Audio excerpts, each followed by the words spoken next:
बहुत समय पहले एक गांव के किनारे एक घना जंगल था। उस जंगल के पास एक साधु अपनी कुटिया में ध्यान लगाते थे। वह साधु भगवान बुद्ध के अनुयायी थे और उनका नाम आनंद था।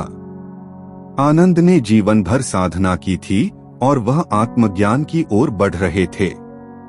लेकिन उनके मन में अभी भी एक कमजोरी थी, वह लोगों की बातों से प्रभावित हो जाते थे।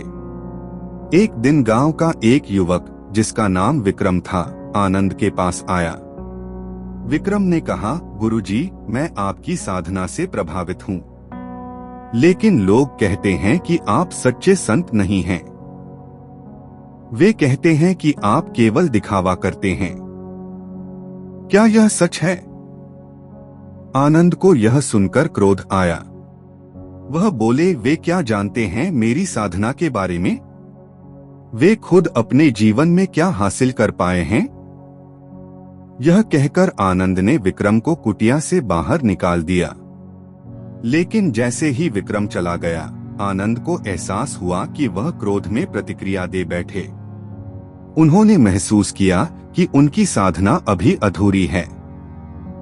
आनंद ने फैसला किया कि वह अपने गुरु भगवान बुद्ध से इस विषय पर मार्गदर्शन लेंगे।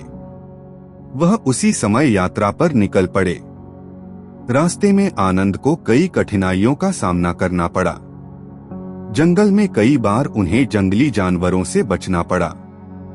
एक बार वह एक नदी पार कर रहे थे जब एक बूढ़ा व्यक्ति मदद के लिए चिल्लाया। आनंद ने उसे बचाने की कोशिश की, लेकिन उस व्यक्ति ने बाद में उनका धन्यवाद करने के बजाय कहा, तुम बहुत कमजोर हो, किसी और को बुला लेते तो बेहतर होता। आनंद को यह सुनकर फिर से गुस्सा आया, लेकिन उन्होंने खुद को शांत किया। उन्होंने सोचा, यह मेरी परीक्षा हो सकती है, मुझे अपने मन को और स्थिर करना होगा। आखिरकार आनंद भगवान बुद्ध के पास पहुंचे। उन्होंने अपनी समस्या बताते हुए कहा, गुरुजी, मैं साधना करता हूँ, लेकिन जब लोग मेरी आलोचना करते हैं तो मैं विचलित हो जाता हूँ। मुझे गुस्सा आता है और मैं शांत नहीं रह पाता। कृपया मुझे इस समस्या का समाधान बताएं। बुद्ध मुस्कुराए और बोले, आनंद, मैं तुम्हें एक कहानी सुनाता हूँ। एक बार एक व्यापारी राजा के पास गया और उसने एक मूल्यवान उपहार दिया। राजा ने उस उपहार को स्वीकार नहीं किया।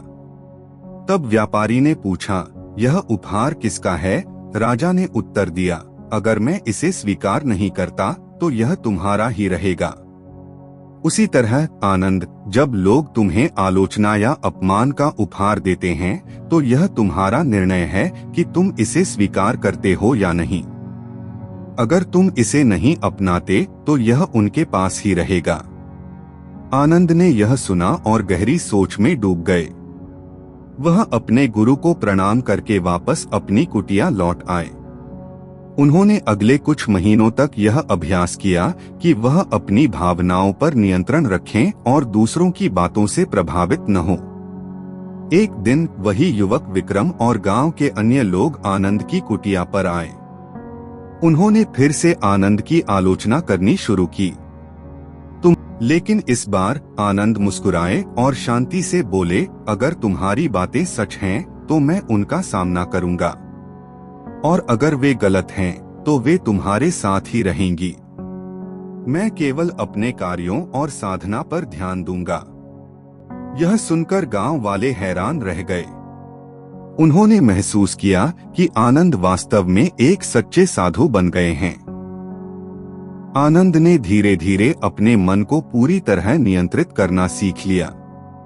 उन्होंने समझ लिया कि दूसरों की राय उनके आंतरिक शांति को प्रभावित नहीं कर सकती। यह कहानी हमें सिखाती है कि आलोचना और नकारात्मकता से परेशान होने की बजाय हमें खुद पर ध्यान देना चाहिए। लोगों की बातों का असर तभी होता है जब हम उन्हें अपने ऊपर हावी होने देते हैं। जैसा बुद्ध ने कहा था, खुद को जानो, अपने मन को शांत रखो। यही असली जीत है।